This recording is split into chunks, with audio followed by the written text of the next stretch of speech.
published by Shuseia and written by Kohei Horikoshi in 2014 was that of My Hero Academia. In a world where men and women whom have abilities or traits that differentiate themselves from the rest of the population, the powers that these people have are called quirks. Depending on their own beliefs or circumstances in their life, they could either become heroes or heroines, but at the same time they could also become villains or villainesses. Izuku Midoriya is one of a new generation of the youth who hopes to make his impact within his community and even the world. Debuting in Chapter 6, Momo Yaoyorozu is one of Midoriya's classmates and is also aspiring to become a professional heroine. Her quirk was that of what she called creation, where she could materialize various sorts of objects from any part of her body, depending on the situation that the said object might have been needed for. Excluding living organisms, Momo had the potential to create nearly any sort of object, no matter what it might have been for her needs. All she needed was a basic understanding of the said object to recreate it, as the object could emerge from any part of her body that was partially or fully exposed. As a result of Momo having or needing the possibility of necessity when creating anything from her body at a moment's notice, it had a bizarre effect on her physiology. Despite the fact that during the original series she was a mid-aged teenager, her figure was that of a fully grown adult woman. Midoriya once mentioned that her figure might have been the result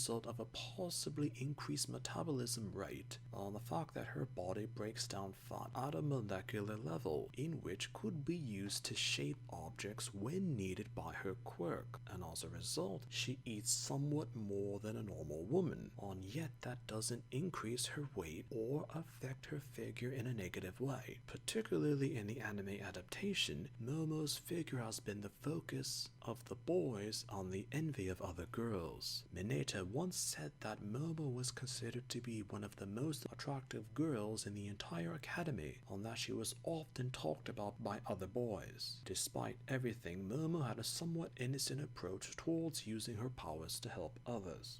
As when the students of Class 1A submitted designs of costumes as a formal step in becoming a professional hero or heroine, Momo submitted her design like the others, but when she got her costume and later tried it on, it caught the attention of nearly everyone in her class. She originally thought that by having as much of her skin exposed as possible might be of help to her in her heroic actions. Midoriya and Todoroki thought her costume to be effective for her quirk's abilities, but Uraraka, Ashino, and Asui thought that it showed off too much of her body. Mineta even said that her costume was the most revealing out of any female students at the entire academy. The costume was that of a high-collared, sleeveless, and legless leotard of a crimson hue. Her arms, legs, and even stomach, chest, and back were completely exposed. The only other garment that she wore were boots of the same crimson hue as her costume. In a discussion with Uraraka, it was implied that she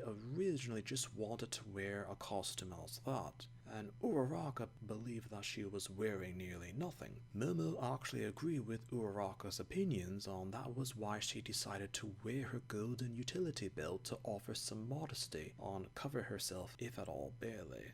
As with everything considered, the other students got accustomed to her revealing appearance during the times when they needed to be in their superhero attire. The functionality of Momo's costume was that due to her being mostly exposed, she could form objects from any part of her body in those angles. However, especially in early appearances with Momo during her heroics, she would actually reveal her chest to have enough skin to form objects. The students normally didn't look at Momo baring herself when she used her quirk, but Mineta commented to Midoriya, Kaminari, Zero, Shoji, and Kirishima that she didn't wear anything else under the costume, which was a stark contrast to the others, who had some sort of clothing beneath their costumes. And as a result of Mineta's perversions, none believed Mineta's claims. However, there was one instance where Momo was with Shoji on Jiro in close quarters, and Momo used her quirk, as the both of them saw that she wore nothing beneath her costume, and realized that what Mineta had said before was actually true. When Momo and Itsuka interned at Uwabame's heroin agency, it was mentioned that during the time they were both there, they apprehended and stopped a